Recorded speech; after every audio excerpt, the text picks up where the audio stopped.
Meus irmãos, a paz do Senhor Jesus, pastor Júnior Trovão quem vos fala. Deus abençoe a vida de todos os irmãos que estão presentes aqui, ou que essa notificação já está chegando aí para os irmãos. Deus abençoe a vida de vocês. Estou aqui hoje fazendo uma live aqui na página, né, na minha página. Havia marcado aí uma live ali no Facebook, no Instagram, aliás, mas fui impedido de fazer essa live. E eu quero aproveitar aqui, quem sabe não era para lá, era para aqui, e eu quero aproveitar para falar acerca do que está acontecendo. Ao final dessa live nós vamos fazer uma oração, e para que Deus possa cuidar da nossa nação, que Deus possa cuidar do nosso Brasil, que Deus venha ter misericórdia do nosso país. E eu vou estar orando junto com vocês. Infelizmente, como eu havia dito, estava marcado ali no Instagram para que eu pudesse fazer uma live agora às 21 horas, inclusive. Foi feita a postagem aqui na página, que eu estaria às 21 horas ali no meu Instagram, fazendo uma live de oração. E quando eu fui, para minha surpresa, quando eu fui agora fazer o vídeo ao vivo, chegou uma mensagem, uma notificação em que eu estava bloqueado, né, por postar algo que, segundo a plataforma, vai contra as diretrizes daquela plataforma, e por isso fui bloqueado. É interessante que não foi nada ofensivo, não foi nada pornográfico, nada que diz respeito às famílias, né, que vai ofender as famílias, mas algo que acontece nos dias atuais, o que está acontecendo, sobre a pandemia, sobre o que vem acontecendo. Eu vejo gente postando na plataforma fotos do presidente da República sem cabeça, já vi pessoas ali, outro dia mesmo fiz uma denúncia em que um Instagram de uma mulher que fazia comidas com a aparência de feto, né, comendo a perninha da criança, a cabeça da criança, e o Instagram nunca bloqueou esse tipo de conta. Agora mesmo tem um vídeo de um cidadão que viralizou ensinando as crianças a adorarem a Satanás e fazer símbolos satânicos. E o Instagram não bloqueia esse tipo de conta. Mas, como nós somos servos de Deus, como nós somos servos do Deus Altíssimo, somos conservadores, amamos a família, a instituição que Deus criou, parece que estamos sofrendo agora, nessas últimas horas, estamos sofrendo uma retaliação. Eu não tenho dúvida que a perseguição contra a igreja já começou, e isso tudo está sendo provado através dos decretos que estão sendo, que foram baixados nesses últimos dias pelos governantes. E, para minha surpresa, um país tão democrático como o nosso, né? Um país tão cristão como o nosso, a gente está vendo agora como a perseguição está aumentando contra as igrejas. Isso, na verdade, não me espanta. Isso tem que acontecer, isso deve acontecer, até mesmo para despertar a igreja, despertar os servos de Deus. Acredito que isso é uma oportunidade que Deus também está dando à igreja para buscar mais a Ele, buscar a sua presença, buscar um pouco mais da sua palavra. E isso é para despertar a própria igreja. Você observa ali no capítulo de número 2 de Atos dos Apóstolos, a igreja ela recebeu poder, e a igreja tinha uma missão após receber o poder. Jesus disse que quando eles recebessem poder, é para que eles pudessem ir até as cidades como Jerusalém, pregar primeiro em Jerusalém, na Judéia, Samaria, e os confins da terra. E a Bíblia vai dizer que a igreja parece que se acomodou em Jerusalém e a igreja não queria sair. Então veio Saulo de Tarso assolando a igreja com cartas de autorização para que pudesse se fazer isso com as autoridades romanas. Então, e a igreja foi assolada naquele momento, mas aquela assolação veio para despertar a igreja. A igreja ela realizou a obra do Senhor Jesus através daquela perseguição que Paulo impetrou sobre a igreja. E E o que, o que me faz agora entender o que está acontecendo no Brasil é justamente olhando por esse lado espiritual em que Deus está permitindo a igreja sofrer uma perseguição através dos decretos baixados. Porque eu tenho recebido vídeos de amigo em que as suas igrejas estão sendo lacradas, em que as portas dos templos estão sendo fechadas, pastores estão sendo levados para a delegacia para responderem, irmãos, para responderem por esse ato aparentemente de desobediência às autoridades, quando na verdade quem entende um pouco da Constituição sabe que ela nos garante o direito de liberdade de culto. A nossa Constituição diz que esses direitos são invioláveis. E, na verdade, quem conhece também de lei sabe que um decreto não é maior do que a lei, mas estão fazendo com que o decreto seja maior do que a própria lei, e isso se torna-se inconstitucional. Então, a gente observa que algo terrível está sendo feito agora nesta última hora. A igreja, justamente a igreja, está sendo perseguida. Ela que deveria, nesse momento de pandemia, exercer um papel fundamental nessa pandemia de oração, de orar pelas pessoas, por imposição de mão, mas a gente está sendo impedido de exercer aquilo que a gente mais ama. Então, isso é bom para que a gente possa entender também um outro lado aqui que eu queria deixar para os irmãos, entender também que a única coisa que pode parar o evangelho nesse país, a única coisa que pode impedir do pastor Trovão pregar, de você anunciar o evangelho, é justamente a lei. Hoje, a gente banalizou muito essa questão da lei, a gente deixou a lei na mão de homens, os homens fazendo a lei, na mão de homens corruptos, na mão de homens que, de fato, têm a mente satânica e não a mente de Cristo. E nós, agora, estamos pagando um preço muito alto, irmãos. Estamos gradativamente, pode observar, gradativamente nós estamos perdendo a nossa liberdade de culto, a nossa liberdade de ir e vir, a nossa liberdade de trabalhar. E pasme, senhores, a gente pode perder a nossa liberdade dentro da nossa própria casa. Só a lei é capaz de fazer isso. Só a lei é capaz de estender o seu braço e entrar dentro da nossa própria casa. E nós, como os cristãos, eu sei que tem gente que está me ouvindo aqui que talvez não seja crente, mas eu quero direcionar essa palavra aqui também para quem é crente. Nós somos 72 milhões de evangélicos dentro dessa nação. Está na hora de nós assumirmos uma posição mais centrada, está na hora da gente assumir uma posição mais racional, concernente aos políticos que estão aí. A gente não pode mais cruzar os braços, irmãos. A gente não pode mais deixar a mercê. Você observa como o negócio está tão sério, está tão sério, que até o próprio presidente Trump, irmãos, o homem mais poderoso, entre aspas, do mundo, no sentido físico, foi banido das redes sociais por exercer a sua opinião pessoal também, não só como presidente, foi banido. Então observe que as coisas estão perdendo o senso, as redes sociais estão sem limites. Os homens que fazem com que as redes sociais cheguem até nós, eles de fato controlam tudo, um sistema já está sendo implantado, então eles deixam usar quem quer. Eles, na verdade, se você observar bem, eles não querem mais permitir que nós postemos aquilo que nós queremos, não que seja ofensivo, não que venha ir contra as regras da plataforma, mas que regras são essas? Que tipo de regras são essas? Regra das quais é a favor da família, regra das quais é a favor do conservadorismo. Que tipo de regra é essa que a gente posta alguma coisa e a gente é cortado imediatamente? Então, a gente precisa atentar e abrir os olhos para o que está acontecendo. Eu já disse isso em muitas pregações minhas e vou falar aqui nessa live agora. A gente precisa atentar para o que está acontecendo.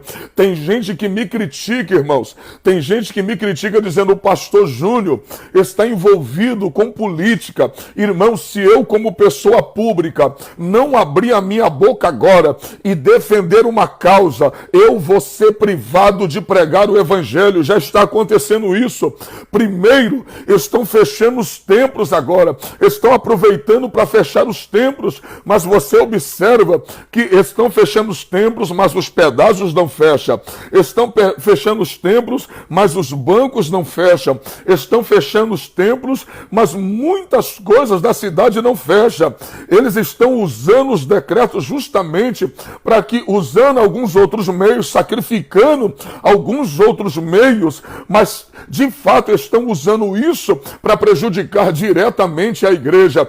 Eu sei, irmãos, eu sei que vidas importam, eu sei que vidas é importante, mas é só uma pessoa muito nécia, muito tola, para não entender que estão usando essa pandemia para gerar números. As pessoas hoje estão focadas em gerar números, em falar que tantas pessoas morreram, está morrendo. Isso é uma verdade, entre aspas, porque a gente não sabe, porque parece que todo mundo que morre no Brasil hoje, todo mundo que está morrendo agora parece que é vítima desse vírus, irmãos. Ninguém morre mais baleado no Brasil, ninguém morre mais de câncer, ninguém morre mais de AIDS, ninguém morre mais atropelado, ninguém se suicida mais, ninguém está sendo assassinado. Parece que totalmente é só Covid. E eu fico pensando, eu falei, meu Deus, o que está acontecendo? Que o povo não desperta. Irmãos, olha o que eu estou dizendo para vocês aqui. Eu não vim aqui trazer dissensão para ninguém. Eu não vim aqui dizer para você que você deve ficar nas ruas fazendo aglomeração. Não é isso. Você deve deixar de usar sua máscara. Não é isso. Deixar de usar o álcool em gel. Não é isso que eu vim aqui dizer. Mas eu estou dizendo que gradativamente estão nos imprensando. Gradativamente estão nos colocando dentro de casa. Gradativamente estão nos privando. Gradativamente estão tirando da nossa boca o alimento. Pessoas estão morrendo de fome já no nosso país. Pessoas estão aí, ó, já perdendo o seu desejo de viver, estão se suicidando. Nessa pandemia, as pessoas depressivas aumentaram. O número quadriplicou no mundo de pessoas depressivas. Empresários estão se suicidando. E quem é que pode trazer um alento nessa hora? A igreja. A igreja tem uma palavra de vida. A igreja tem uma palavra de esperança. A igreja tem a palavra de salvação na boca. E se nós formos privados de pregar essa palavra, que esperança vai restar por mundo? Que esperança vai ter por mundo? A única certeza que eu tenho é que homens diabólicos se manifestaram nessa hora final. Homens com a mente de Satanás se manifestaram nessa hora derradeira. Homens com o coração de Lúcifer, com os sentimentos de Lúcifer, porque alguém está dizendo que está defendendo a vida. Alguém está dizendo que está defendendo a vida. Agora, peraí. Que vida é essa que esses homens estão defendendo? Se todos os dias eles têm prazer em falar nas pessoas que morreram, nas pessoas que partiram, que supostamente foi desse vírus, mas cadê os 10 milhões de pessoas que foram curadas dessa desgraça? Cadê os 10 milhões de pessoas que foram recuperadas dessa doença infeliz? Estão querendo, irmãos, acabar com a mente das pessoas, estão querendo de fato destruir o sentimento das pessoas e injetar o medo dentro da mente das pessoas, porque com medo você não pensa, com medo você não raciocina, com medo você não decide. O medo acaba atrofiando a sua razão e você fica isolado. É o que está acontecendo agora. Pessoas que estão aí de fato isoladas, pessoas que estão aí de fato arruinadas dentro de casa, porque sabe por quê? Não tem uma esperança. Eu ainda estou aqui na live, alertando vocês e pregando sobre a palavra. Mas até quando eu vou pregar? Até quando vão me deixar aqui falar para 11 mil pessoas? Fala para mim, até quando? Só uma coisa pode impedir do pastor Trovão pregar, é a lei. É a lei, irmãos. E às vezes as pessoas, quando me vê falando de política, irmãos, eu sei do que eu estou falando. Eu sei o que está acontecendo agora. A gente conhece os bastidores. E homens diabólicos querem nos calar, querem parar a marcha da igreja. Mas não adianta, irmãos. Se Deus levantou a nossa vida e levantou a sua, com lei ou sem lei a gente vai pregar. Porque nós não vamos recuar. Nós não deixaremos de pregar o evangelho nessa hora final. Com decreto ou sem decreto nós vamos pregar. Sabe por quê? Enquanto não for lei, escute isso aqui, enquanto não for lei, eu não tenho a obrigação de obedecer. Enquanto não for lei, eu não tenho a obrigação de obedecer. Um decreto não é maior do que uma lei. Não se podem fechar igrejas, não podem lacrar igrejas. Irmãos, eles estão fazendo isso porque o povo é incauto. Porque se o povo conhecer os seus direitos, o povo não se rende. Se o povo conhecer os seus direitos, ninguém vai de fato escravizar um povo que tem conhecimento. O que a Bíblia diz? O meu povo é destruído porque lhe falta conhecimento da sua palavra. O meu povo é destruído porque lhe falta conhecimento da minha palavra. Se nós conhecermos a palavra e se conhecermos nossos direitos como cidadão, a gente não será escravizado, porque só um povo que não tem conhecimento dos seus direitos é que pode ser escravizado. Então, quando vocês verem o pastor Júnior Trovão mencionando, falando alguma coisa acerca de política, é porque justamente eu preciso falar hoje para não parar de pregar o evangelho amanhã, porque daqui a pouco, hoje estão fechando as igrejas, daqui a pouco já não se pode mais pregar o evangelho no Brasil, já não se pode falar porque vão criar uma estratégia para dizer que a religião é que causa confusão, é que a religião é a causa da morte de muita gente no mundo, e está proibido terminantemente a pregação do evangelho. Irmãos, daqui a pouco vai acontecer isso, eu não tenho dúvida. Então, ou a gente muda agora, ou as pessoas irão nos escravizar, vão nos calar através de leis que serão baixadas nesse país. Muitas leis no Brasil não passou ainda, sabe por quê? Porque tem um parlamento forte, evangélico e católico. Olha para cá, deixa eu te dizer uma coisa, você sabia que tem uma lei? Eu não vou dizer o nome dessa bendita. Você sabia que tem uma lei que, embora ela tenha engavetada, mas a qualquer momento ela pode voltar, um projeto de lei que uma deputada disse que a pedofilia ela não pode ser considerada crime e sim uma doença? Você sabia que tem isso? Que esse projeto só não passou porque tem ainda alguns evangélicos lá dentro que são responsáveis, e a bancada católica que disse barrar esse projeto de lei. Sabe o que isso quer dizer na íntegra?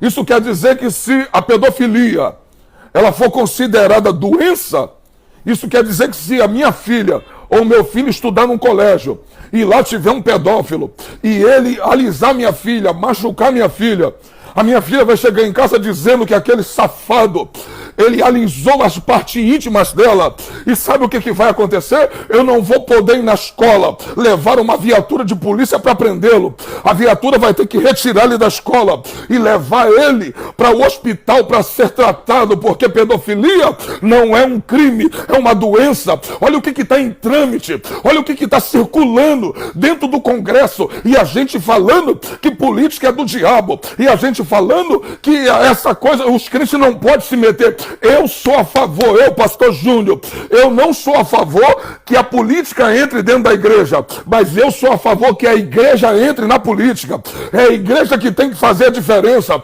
Se você é homem de Deus, se você é mulher de Deus, você tem que fazer a diferença nos maiores locais dessa terra. Poder não foi feito para ser colocado na mão de gente errada. Poder foi feito para ser colocado na mão de gente certa, gente de caráter, gente que pode fazer alguma coisa pela nossa nação. Então, quando você ver o pastor Júnior Trovão falando sobre isso, irmãos, não critica, não me critica, porque eu sei do que eu estou falando, eu sei o que está acontecendo. A Varoa citou um texto aqui agora. Jesus disse: Pedro, tu és Pedro, e sobre esta pedra edificarei a minha igreja, e as portas do inferno não prevalecerão contra a igreja. Olha para mim, você já viu porta se mover? Você já viu porta andar? Você já viu porta vir para cima de você? Então, não é as portas do inferno que vêm para cima da igreja. É a igreja que tem que partir para cima das portas infernais. É a gente que tem que ir e fazer a diferença. Jesus não disse fica e espera o ataque. Jesus disse vai, vocês têm poder para atacar Satanás. Vocês têm poder para tirar as almas das mãos de Satanás. Então a gente pode fazer a diferença. A gente pode fazer a diferença nessa hora final. Você quer ver uma coisa? Olha para cá. Olha para cá, para quem acha que eu vim aqui para brincar ou para falar alguma asneira. Você sabia que quando Paulo foi preso, você sabia que quando Paulo usou a defesa dele, se não estou enganado, ali em Atos capítulo 26, quando Paulo foi preso, que os judeus queriam matar Paulo, lembra? Quando eles queriam matar Paulo, quando o governador deu a ordem para que Paulo fosse chicoteado, lembra o que Paulo disse? Como vocês podem chicotear um homem sem antes ser julgado? Como é que vocês podem fazer isso comigo? Saiba que eu sou romano. E o homem que estava partindo para fazer com que Paulo fosse chicoteado, ele disse: quem és tu? Eu gastei centenas de dinheiro para ter a cidadania romana. E quem és tu? E Paulo disse: eu sou romano de nascimento. Olha que coisa interessante. Eu sou romano por causa da paternidade de meu pai. Paulo usou um direito como cidadão romano para escapar de uma condenação que queria impetrar a ele. Sabe o que é isso? Paulo conhecia seus direitos. Paulo conhecia o direito que lhe assistia. A gente não pode ser nécio, irmãos. A gente tem que conhecer a palavra, conhecer o evangelho e conhecer nossos direitos. É assim que tem que acontecer, é assim que nós temos que reagir, conhecer os nossos direitos. Então, a gente tem que fazer a diferença como servo de Deus nessa terra.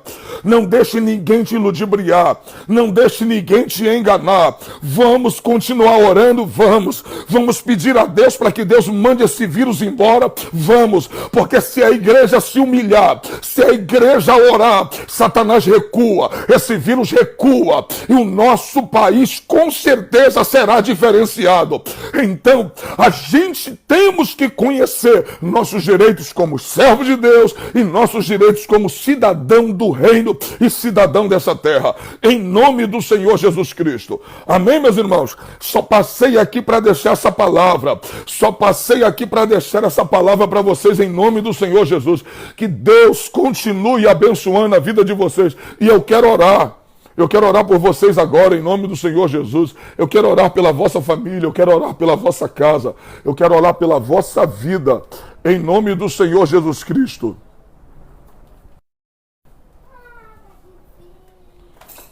Eu quero orar pela vossa... Vamos orar. Coloque a mão sobre o seu coração. Vamos orar, independente de você fechar seus olhos. Estaremos orando pela sua vida agora, em nome do Senhor Jesus. Senhor Deus e Pai, em cuja presença estamos, quero te apresentar a vida de todos que estão nessa live, Senhor. Essas 13 mil pessoas que estão nessa live, que o Senhor abençoe a vida delas. Que o Senhor, ó Deus, guarde elas. Visita seus filhos, visite seus pais, visite seus parentes, visita a vida delas, Senhor. Livra, Senhor, das doenças, livra da peste, livra do mal. Ó Deus, cobre essas pessoas com teu sangue. Em nome do Senhor Jesus, estende as tuas mãos sobre elas. Ó Deus, e dá livramento nesta hora final. Reveste teu povo, Senhor, com poder. Reveste teu povo com autoridade. Reveste teu povo com graça. Em nome do Senhor Jesus Cristo. Aonde tiver, ó Deus amado, alguém que precisa, Senhor, do teu socorro, socorre ele agora. Socorre ela agora. Socorre teu servo. Livra dessa depressão. Livra, Senhor, dessa doença. Livra, Senhor, em nome do Senhor Jesus Cristo, eles agora. Ó Pai, visita esse lar, visita esse casamento, visita essa vida, visita esse presidiário, visita esse traficante, essa prostituta. Visita, Senhor, em nome do Senhor Jesus, os doentes que estão nos hospitais. Repreenda o espírito da morte. Ó Deus, em que o espírito de vida entre nos leitos agora, em nome do Senhor Jesus. Visita o Brasil. Visita o mundo, visita, Senhor, as nações, em nome de Jesus. Amém e amém. Deus abençoe, meus irmãos, em nome de Jesus, a vida de vocês. E estaremos voltando, se Deus permitir, faremos uma live amanhã, em nome de Jesus. Vem cá, aqui ó, minha filhinha Juju aqui ó. Fala oi, bota o microfone aí no ouvido. Fala oi. Oi. Fala paz do Senhor. Pai Senhor, gente. Deus abençoe a vida de vocês. Fala. Abençoe a vida de vocês. Fala, ontem estava estudando a Bíblia. Estava estudando a Bíblia, foi muito legal. Com quem? É porque ontem estava tendo uma tempestade. Aí meu pai orou comigo na Bíblia. Foi, né? É. A gente orou, não foi? E parou facinho. Depois que a gente orou, o que Jesus fez? Parou a tempestade? Parou a chuva. Fala com o povo aí, ó. Parou a chuva. A gente orou pra caramba, Olha pra né, lá. pai? Foi, a gente orou. Papai te ensinou a Bíblia? Ai, meu Deus. Salmos, Salmos. de número 20. Calma aí, deixa eu ver. Salmo de número 20. Calma aí, pai. Não, olha lá pra cá. 20. 23. 23. E diz o quê? O Senhor É o meu pastor. e... Nada me faltarás. Isso. Estão aprendendo, né, Jô? Quando você orou ontem, naquela tempestade, o que Jesus fez? Parou a chuva. Fala pro povo aí, ó. Depois da oração. A gente parou a chuva. Glória a Deus. Ainda bem que não acabou a luz. Glória a Deus. É isso aí. Dá tchau pro Porque povo. Jesus não deixou. Tchau, tchau, tchau. Muito beijinho. É isso aí, meus irmãos. Ensina as crianças o caminho que devem andar. E ao crescer, não se desviará deles. Tá bom? Deus abençoe a vida dos irmãos. Um grande abraço. Compartilhe essa live. Faça ela chegar ao maior número de pessoas. E eu vou estar voltando aí, de repente, amanhã, pregando a palavra de Jesus aqui. Aí a gente vai pregar, tá bom? Deus abençoe. Hoje foi só um alerta, mas quem sabe amanhã aqui eu volto e a gente prega a palavra de Jesus nesse mesmo horário. Grande abraço. Deus abençoe.